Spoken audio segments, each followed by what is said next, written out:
Good evening, all of you. I am Vikas, and today we are going to discuss about the OOPS in Java. Basically, OOPS stands for Object Oriented Programming Systems, and there are so many concepts that are come in the OOPS.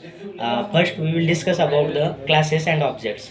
Basically, a class is a blueprint for the creating objects.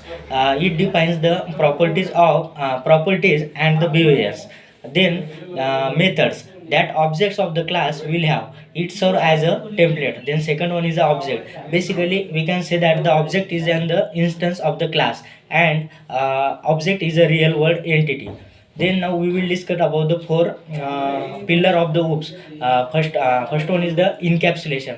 Basically encapsulation is the meaning of bundling of the data and attributes, and also the methods that operates on the data into a single units. It helps in the data hiding and the projects and protects details of an objects.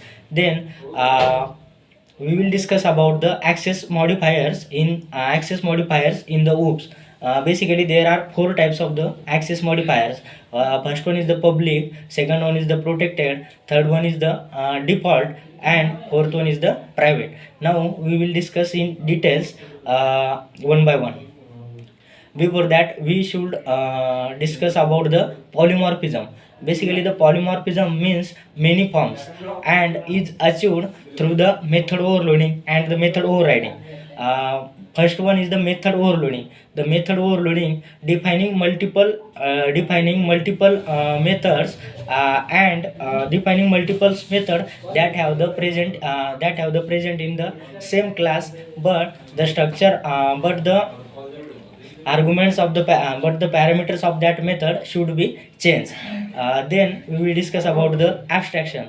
The abstraction involves simplifying complex systems by modeling classes based on essential properties and the behaviors.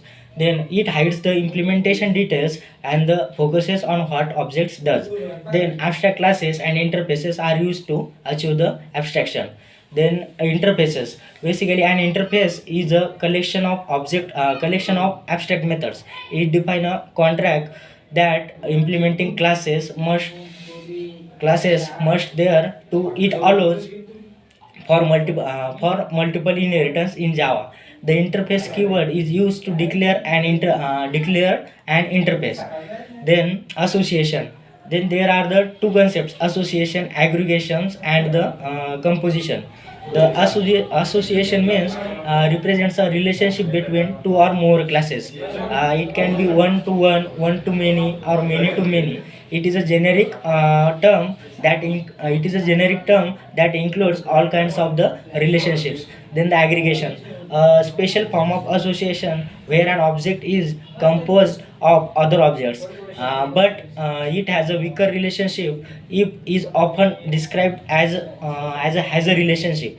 Then composition, a stronger form of aggregation where the child objects are part of the whole and the relationship is considered as a part of relationship.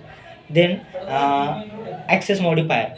Access modifiers control the visibility of classes, methods, and the fields in Java.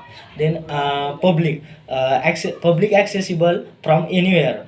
Then the protected accessible within only same package only. Then the default is accessible within the same package. Then private accessible only within the same class. Then the final keyword is used to restrict the user. It can be applied to classes, methods, and the variables. A final class cannot be inherit, a final method cannot be overridden, and also a final variable cannot be modified. Then static keyword. The static keyword is used to create methods and the variables that belong to the class rather than to the specific instance. The static methods can be called without creating an instance of the class. Static variables are shared among all the instances of the class. These all topics are the collectively contribute to the development of modular, scalable, and maintainable Java applications.